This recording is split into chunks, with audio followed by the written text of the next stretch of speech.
We have 17 people now. I think we can start the lecture now.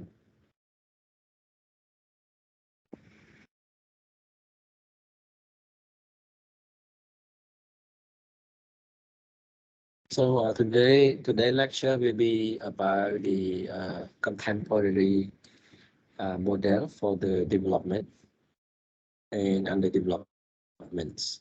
Okay, so you can see that in this chapter we still discuss about the theory of how to make a country transform from low income country into a high income economy or a middle income countries.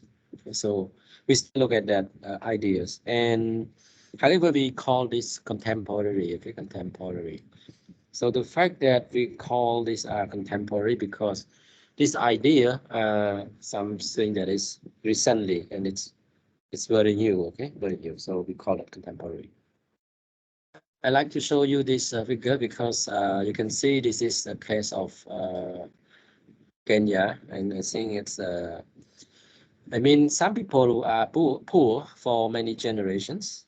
It could be for generation they've been living under the poverty line, and even today they still uh, remain poor. So it seems like these people are being trapped. They're being trapped. Okay, they trapped, and they cannot escape this kind of poverty. Okay, so in this lecture we're going to look at why it is so difficult to graduate from poor to be non-poor. Okay, or how to graduate from the living below the poverty line and to live on or above the poverty line. Okay, so the same thing we will look at the obstacle, okay, difficulty that's prevent a country from moving forward. Okay, so this is the key of the thing that we spend a lot of time talking in this chapter 4. On the right hand side, I put a case of a photo represents something like Thailand. You been know that Thailand is one of the top member in ASEAN. Okay, that is the founder of Asian Association of South Asian. And during the 1980s, Thailand have received a lot of foreign direct investment, mostly the Japanese FDI, and they have kept growing and they have transformed their economy from low income into the middle income countries. And after the currency crisis, which originated in Thailand in 1997, we see that the economy of Thailand turned to trade. So Thailand have difficulty in moving into high income economies. So Thailand are actually trapped. They're being trapped. It's like there's something that is preventing or acting as a barrier, acting as an obstacle, preventing Thailand from moving forward. Okay, and we call that the middle income trap. So in this lecture, we're going to spend a lot of time and talking about what are those traps, what are the difficulty, what are the constraints, what are the barrier that trap a country in its situation where it cannot move forward. Okay, well that is the thing we will look at. So here are the things that we will cover. First, we will discuss this theory of underdevelopment trap, and then we will highlight two characteristics. So in the model that talk about the underdevelopment trap, which is intended to explain why some countries still be trapped in the condition of underdevelopment. Okay, and there are two kind of characteristics that appear to highlight in this underdevelopment trap model. So the first is called the coordination failure. So most of the model they use the coordination failure to explain about the underdevelopment trap, and also uh, the other way that being the other approach that being used to explain the underdevelopment trap is the multiple equilibrium. Okay, so we will visit these two. We will also talk two model about the underdevelopment trap. We have many model, okay, many model that intended to explain why it's so difficult to have economic development, or why countries are trapped, okay, in underdevelopment, in the condition of underdevelopment.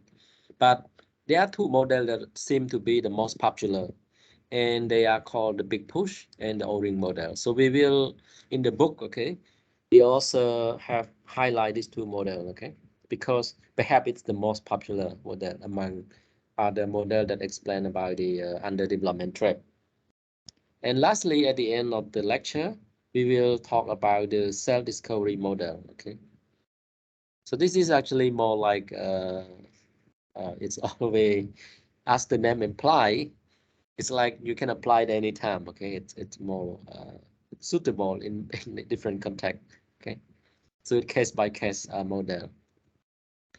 So let's begin by talking about the what makes the difference between the contemporary series and the all of the classic series that we learned in the previous chapter. The first difference is that in this new stream of series, in this contemporary series, they acknowledge that development is possible, but it is very difficult. So we see in the previous chapter, in chapter I think in the previous chapter 3, right?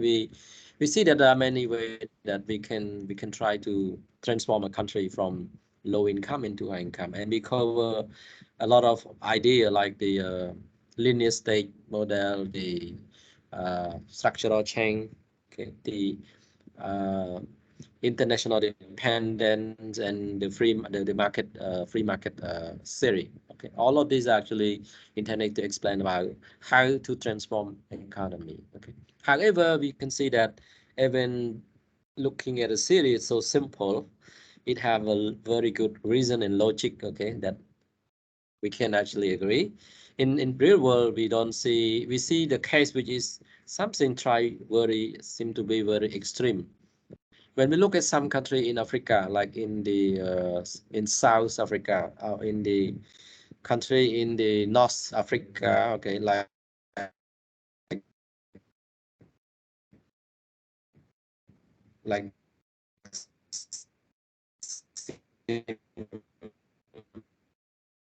uh, and now they're still poor.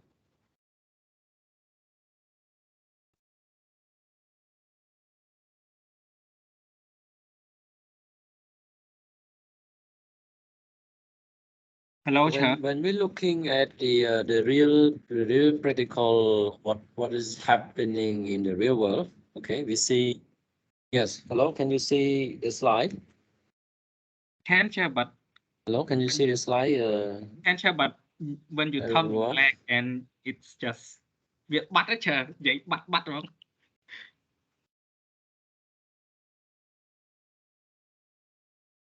Yeah, it's like internet is not have a good signal. But now can you hear me? Yes, sir, loud and clear, sir.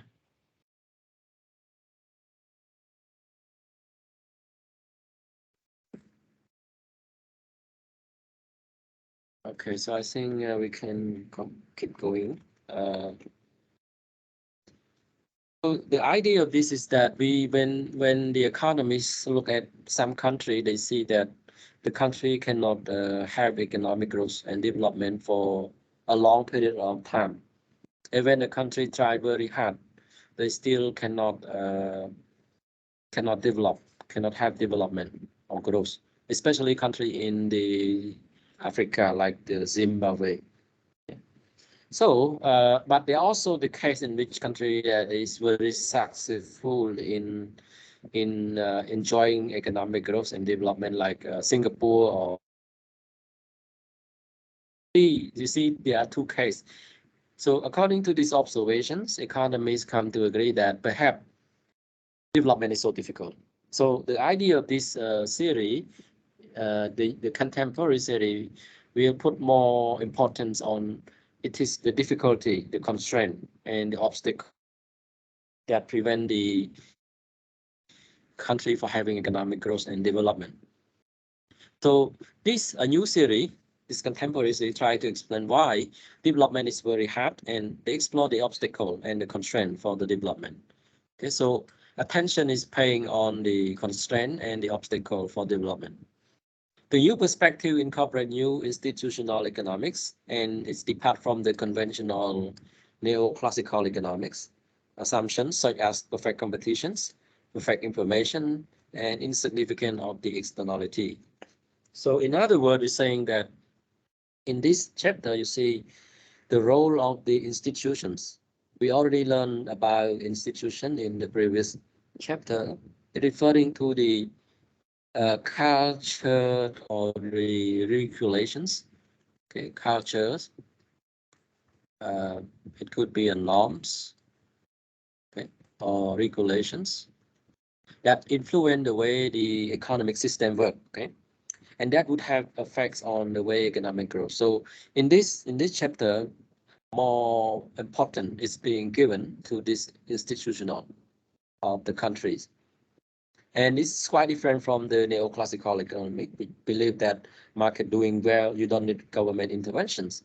So in this chapter, you're going to see that government play an important role. In some situation, government can actually support the economic to grow. And in some situation, government can also destroy. Okay, so government is increasingly analyzed in this contemporary series. And the component, because the government will play as the component of development process that may contribute to the problem as well as to solutions. So you always see that in this chapter, you see the role of the government. Okay, unlike in the neoclassical free market theory. Okay, so let's going on. So the first thing that we will look at this contemporary series is the idea that being used to explain it. And most of the model actually use the idea of coordination failure.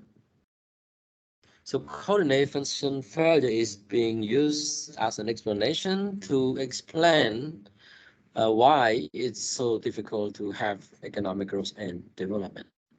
Okay. So a new school of thought on the problem of development. So this is new because so far in the previous chapter, as you see in the classic series, we did not talk about.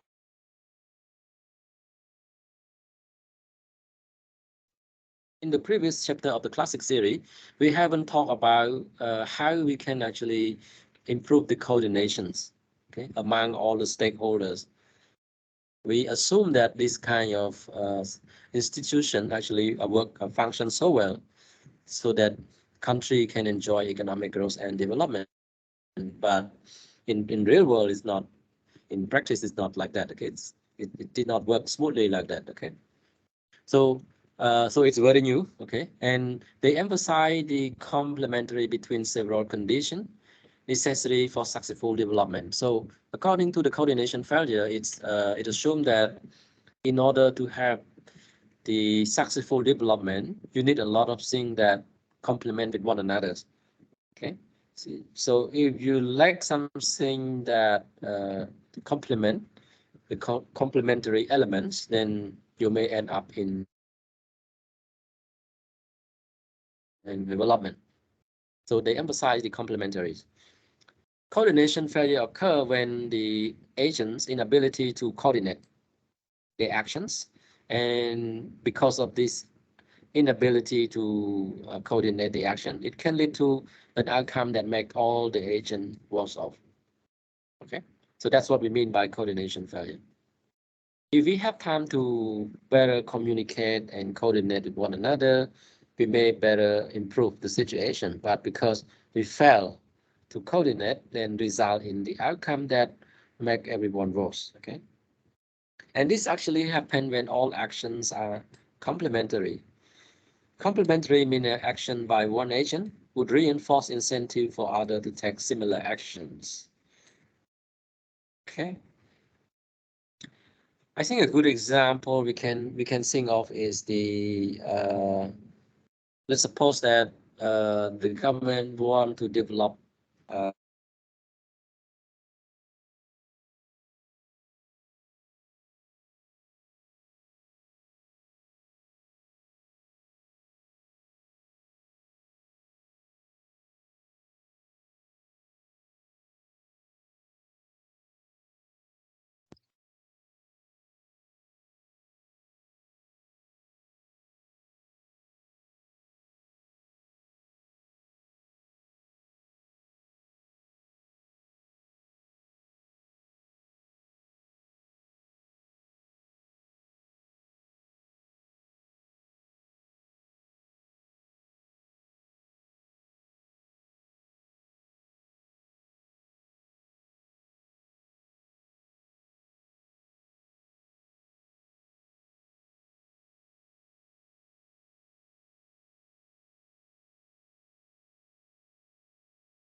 Can you hear me?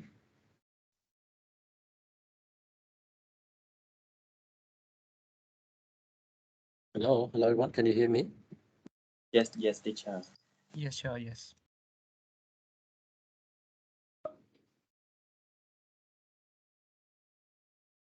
Hello Don. Can you hear me? Yes, sir. I can hear you, sir.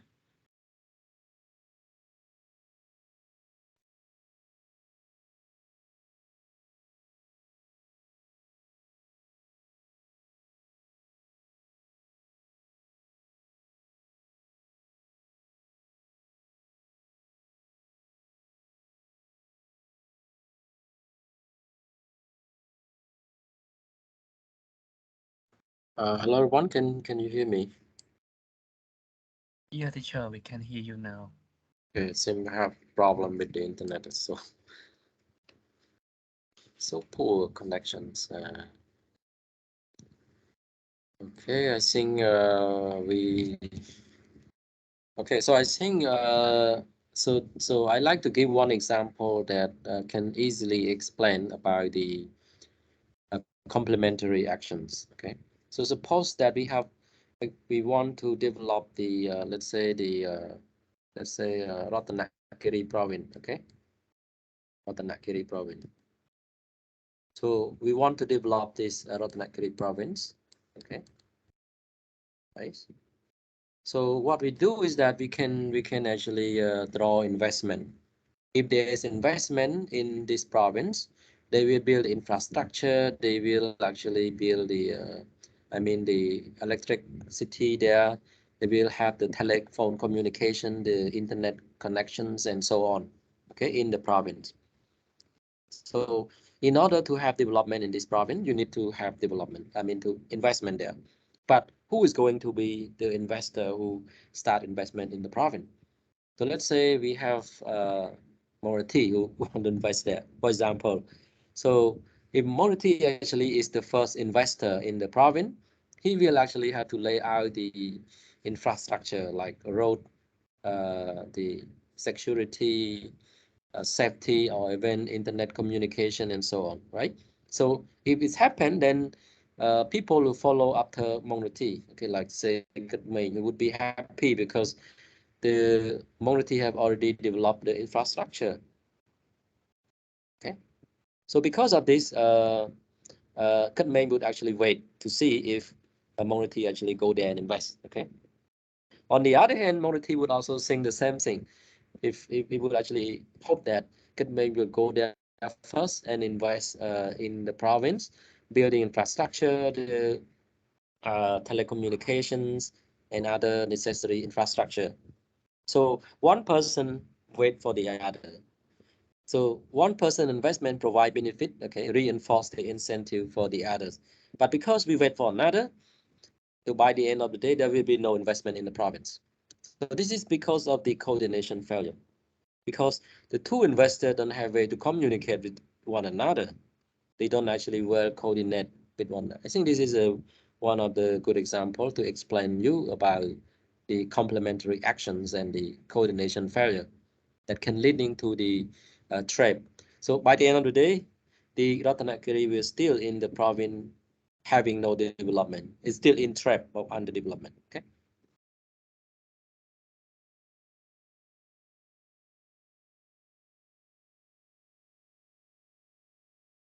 So that is the basic idea of this coordination failure.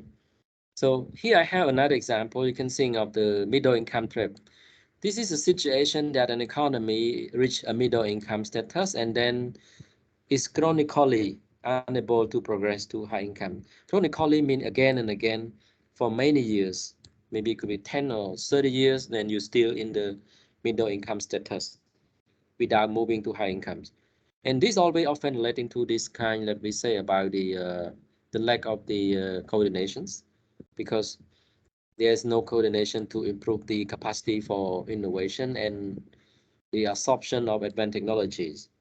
They may have that, but they may not well coordinate with one another, and that would leading to the country to stay in this kind of unable to move to high income.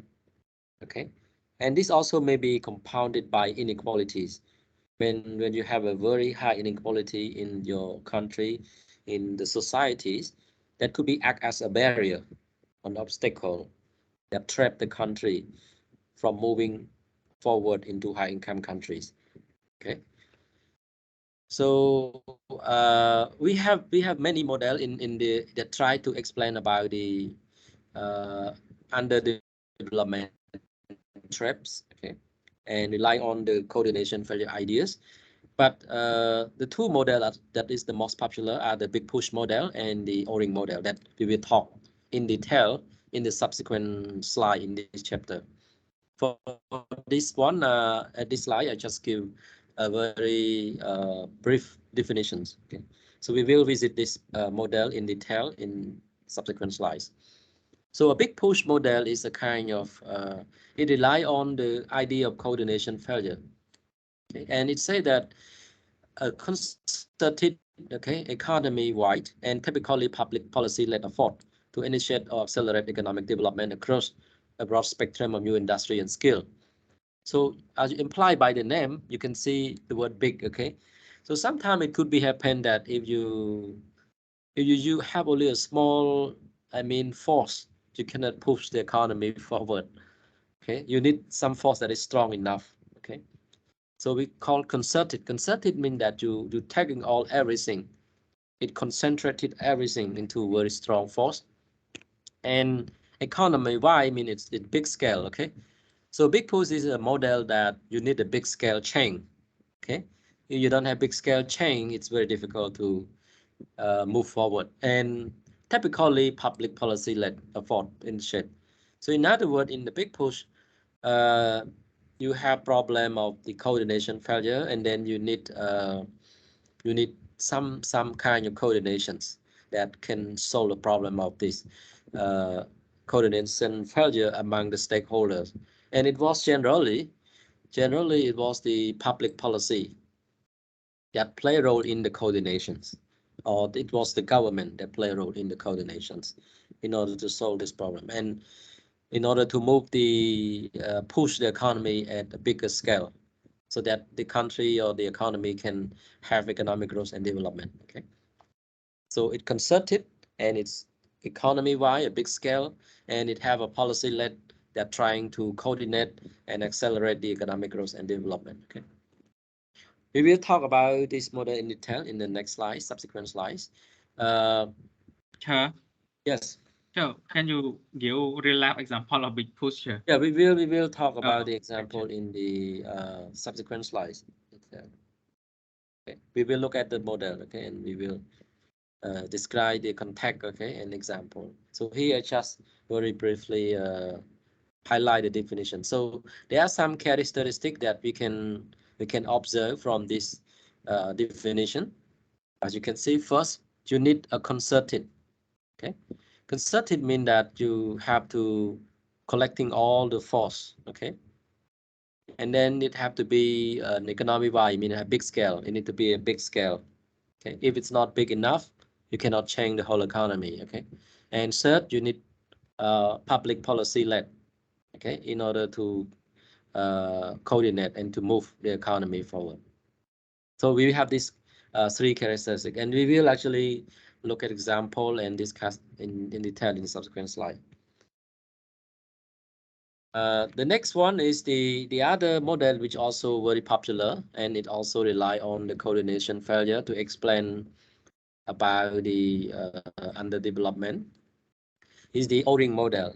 O-ring model is a more economic model that in which the production functions exhibit strong complementaries among inputs, and which has broad implication for impediments to achieving economic uh, development and possibly result in underdevelopment trap. A failure of input or an activity may cause the whole system to collapse or to function properly. In other words, the O-ring model is saying that in order to have a successful economic growth, okay, you need a lot of input combinations. Okay, you can think of the whole system. Okay, you have different parts joined together, and if any of these are not working so well, then it may be leading to the collapse of the whole system. Okay, and economic maybe end up in underdevelopment trap. Okay, you can see a working people. Okay, then when, for example, the when smart people always want to work with smart people. Okay, and the people are not smart, have no chance of working with smart people, then they end up working with the unsmart people, and by the end of the day you have something that trap together. And we will talk more about example of this in detail in subsequent slides. Okay,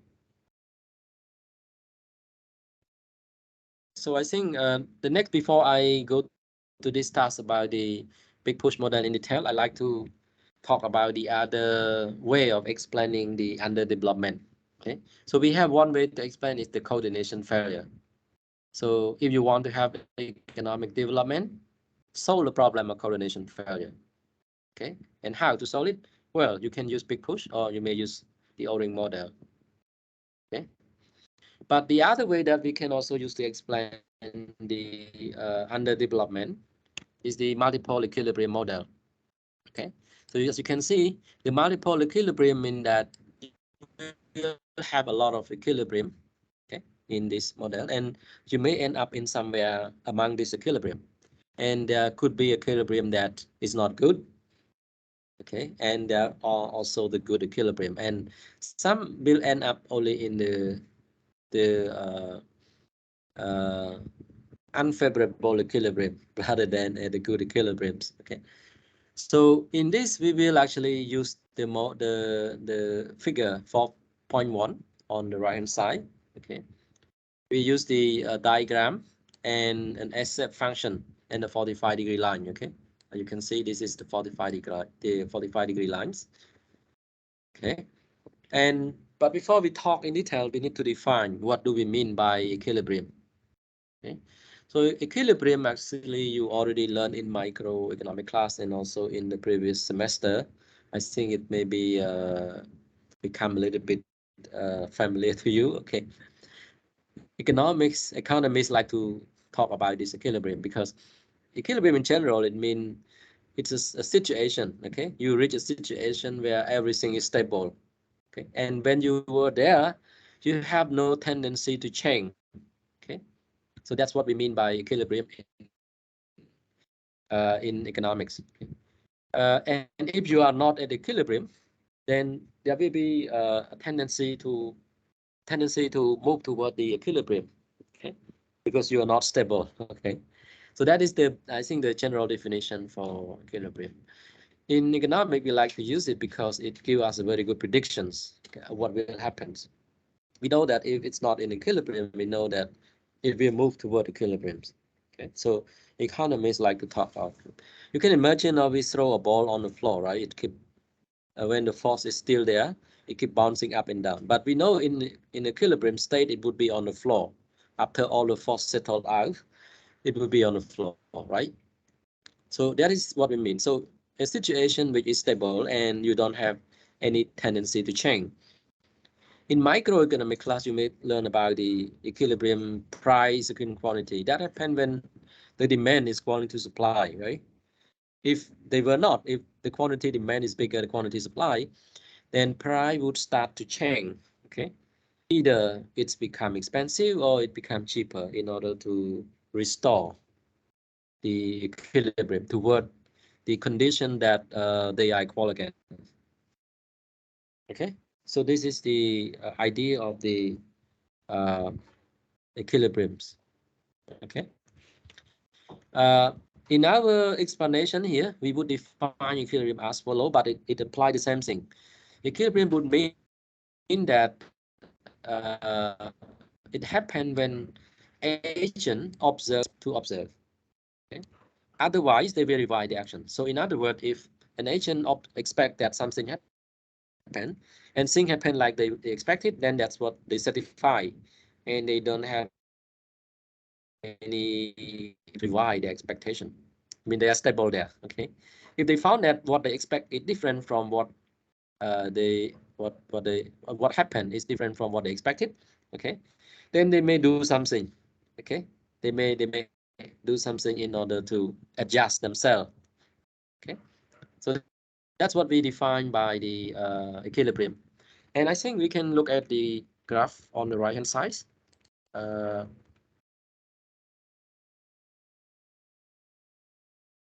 graph on the right hand side. So here you can see I have two axes. So I put the horizontal axis here. So this is one is you can call that expected decision. This is what people expected. Okay, what agent expect. Okay, so you can call that the expected value. Okay, that, and in here we choose the average investment level, okay, of all the agent. Okay, so it can be anything else, but we choose the investment as an example in this diagram, okay, in order to explain this multiple equilibrium. But it could be anything. So agent can expect anything, but we hope that we can use investment as a way. Okay, so each agent would have an expectation of a certain quantity of investment before they make decision how much to invest. Okay, just like the case of in Northern province, right?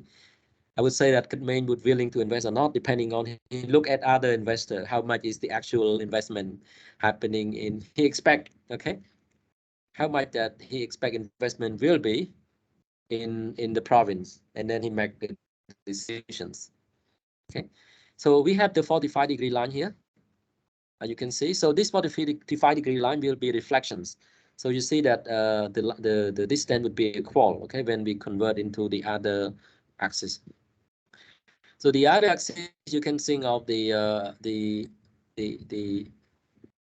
actual, okay. So you can see the individual investment level, okay, individual investment. In other words, we are saying that the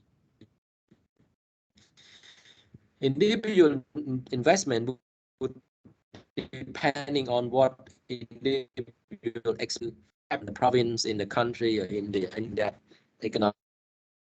Okay, so we have three cases here. So first, okay, so let's say that if the expected investment were between 0 and D1, what happens? So you can see, let's say it's somewhere here. Let's say so you expect this size, okay? So let's say it's 100, okay, 100. You expect the size investment in that economic sector in that province to be 100, okay? But so I forget to inform you that this S curve, okay, represent the actual investment, okay, actual investment, the actual investment that exists, okay, in the province or in the country, in that economic sector. So now you expect the investment to be 100, right?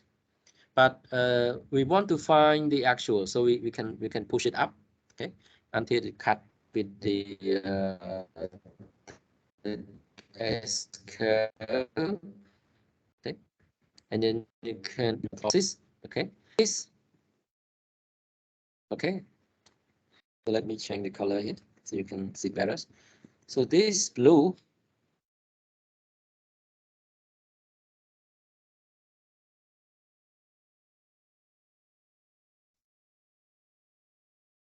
so this blue, okay. Hello, everyone, can you hear me? Hello, Yes, Dom, teacher. can you hear me? Yes, sir. Can hear you. Okay, so this blue distance, represent the actual, okay, the actual investment that exists, that happened, and the 100 here, okay, I can change the other color, okay. So this distance, okay, this green, okay, this green is equaling to this 100, right? So you can see in this case the actual investment is bigger than the expected investment. In other words, you expect investment in the province, in Dolgari province, to be 100 millions dollar invested, but actually there are about 300 millions investment invested in the province. So the actual investment is bigger than the what you expected. So what happened if you were the investor and you found that situation? Also, you want to expand your investment. You want to put in more your investment. Okay, so you can see that if it happened that the expectation were between 0 and D1, okay, if expectation was between 0 and D1, then you have a tendency of increasing, okay, increasing your investment toward the D1. Okay, for example, at this 0 point, you expect that there will be no investment, but it turned out that actually there is Y1 investment bigger than what you expect. So then you will put in or invest more in the product. You put your in the investment, okay, plan your investment toward D1. Okay, the second case, suppose that it happened that it was somewhere between D1 D2 expected size of investment turned out to be between D1 and D2. So what happened then? So we know that the 45-degree line here, okay, let's say you expect this side. This is the expect, okay, so you expect 300 million US dollar investment in the province. Okay, so it represents by this vertical green line because the 45-degree line gives you the same distance. Okay, but let's see what is the actual investment. The actual investment can be represented by this side when it cut the S curve. Okay, so we see that in this case, the actual investment is smaller than the expected investment. You expect that there's 3 million people, 3 million US dollar invested in the province, but it turned out that there are only 100. So perhaps there's something wrong. And if you're going to invest, you may don't want to invest more. Maybe you want to withdraw some of your investment from there, right? So you have a tendency of reducing the size of your investment toward D1 if you happen to be somewhere between your expectation to now to be D1 and D2, right? So if you happen to be below D1 or between D1 and D2, there is a tendency that you will likely to adjust your investment toward D1. Okay, so we say that D1 is equilibrium because if you were not at D1, you're not stable. You revise your action until you be at D1. Okay. And at D1, it means that what you expected is equaling to the actual investment, and that is the stable equilibriums. What about if, let's say, we were somewhere here? Okay, let's say we are somewhere here. So let's say I expected my actual investment to be, let's say, 600 million. Okay, 600 million US dollar in the province. Okay, so I expect. So if we run it up with the 45-degree line, okay, we can say that this then, okay, is the expected, right? Because this one would equaling to, this one is 600. And what is the actual investment then? The actual investment would be the one that we cut the curve here. So it could be this size, okay? So you can see in this case, the actual investment is bigger than expected, right? So what you want to do is that you want to increase your investment in the province. You put in more money, you put in more investment, right? So you have a tendency of moving toward D3. If it happened that your expectation is bigger than D2, okay, you will be end up at D3. Okay, what happen if we were somewhere, let's say here? Okay. Sorry, change color here. So let's say you expect somewhere, let's say I expected 900 million investment over here. So we can see that if we try to capture the expected value, it would be of this size, right? This size until it cut the 45-degree lines, right? And what is the actual investment then? It represented by this curve.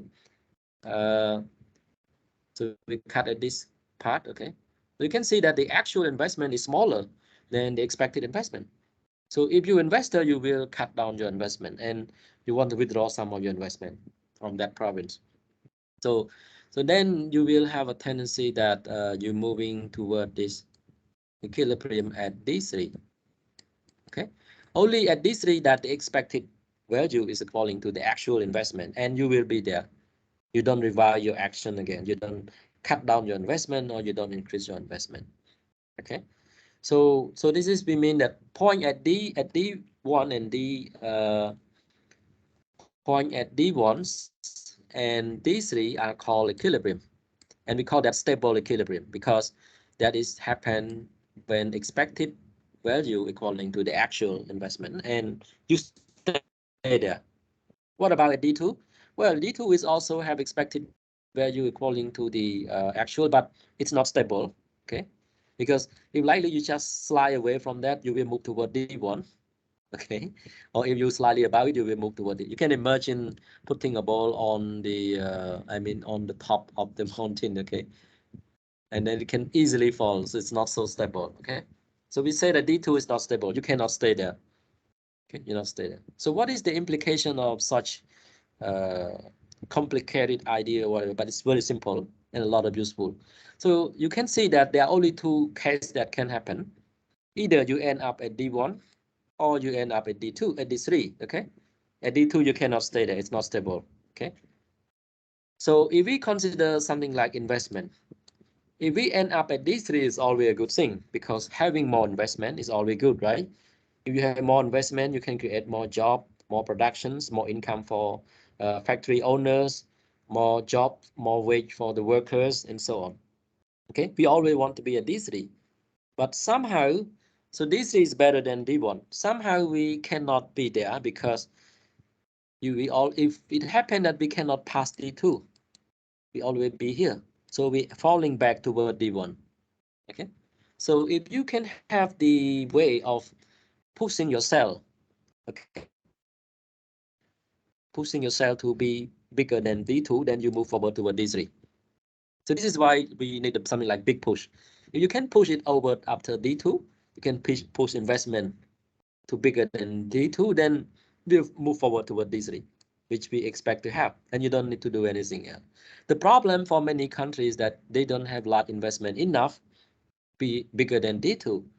Their side investment that come into the countries or contributed by public investment by government is still below D2. And by the end of the day, there will be the gravity force that pulling them back to D1. And they from this multiple equilibrium.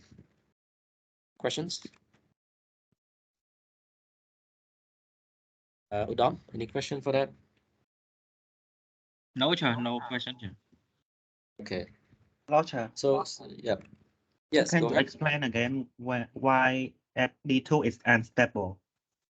Yeah, D2 is not stable. As you can see, if you were somewhere just near D2, but smaller than D2, you will be falling back toward D1. Okay, so it's very difficult to be a D2. It's very, very, very impossible. Okay, if you slightly above it, if your investment is slightly above D2, you will move toward D3. You see, that's why we say that it is unstable. Okay, so we call it unstable. The other like D1 and D3, we call it stable because you're already moving toward these two. Okay. Somnan, it's okay with the answer. Yes, sir, but can you explain what is D2 like in reality? D2 right is just a point that it's putting a stress hole. Okay, you can think of like a stress hole. For example, you can let's say investment. Okay, if we want to have the, when investment come to invest in a province or one country, generally investors tend to follow one another's. They wait to see the other also come to invest, right? Believe me, okay. If you can draw the let's say the big big Japanese company like Toyota to be here, okay, set up factory, there are a lot of the Japanese company will come along, they follow, okay. So the problem is that we need to reach a threshold, okay. If we don't reach that threshold, it's very difficult, okay. So you will end up and no investment coming along with that. You have to have so D2, the presence of D2 to be here is to highlight some, uh, some hypothesize barrier or levels or threshold or degree or cutoff. Okay, that when you be there, if you not qualify at that point, okay, you will also falling back to the traps. You cannot escape the trap.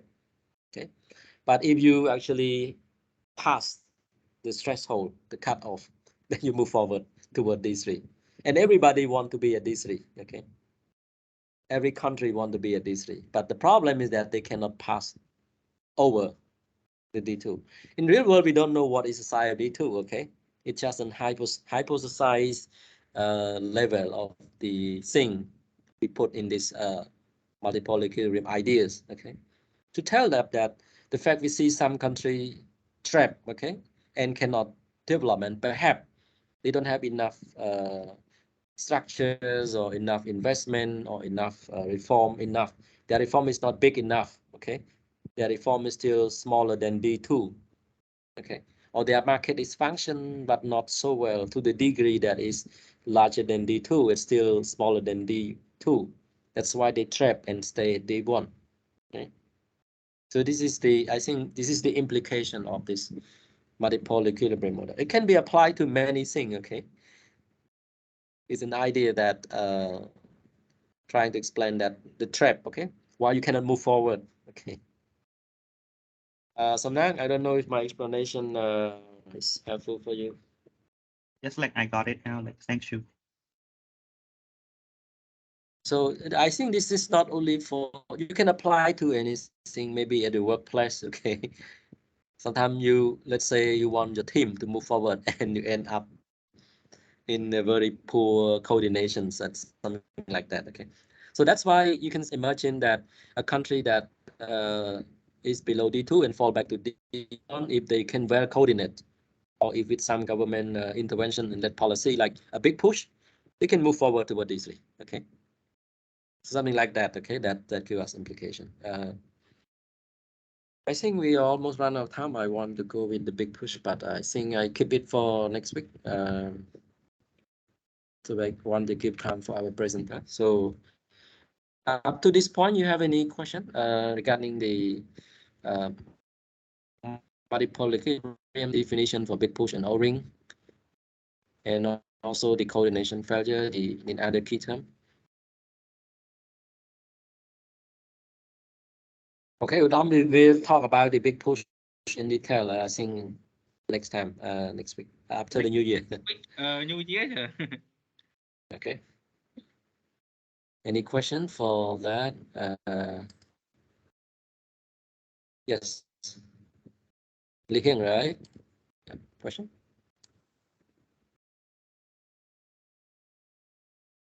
Okay, I think you don't have question. We can have a break for 10 minutes,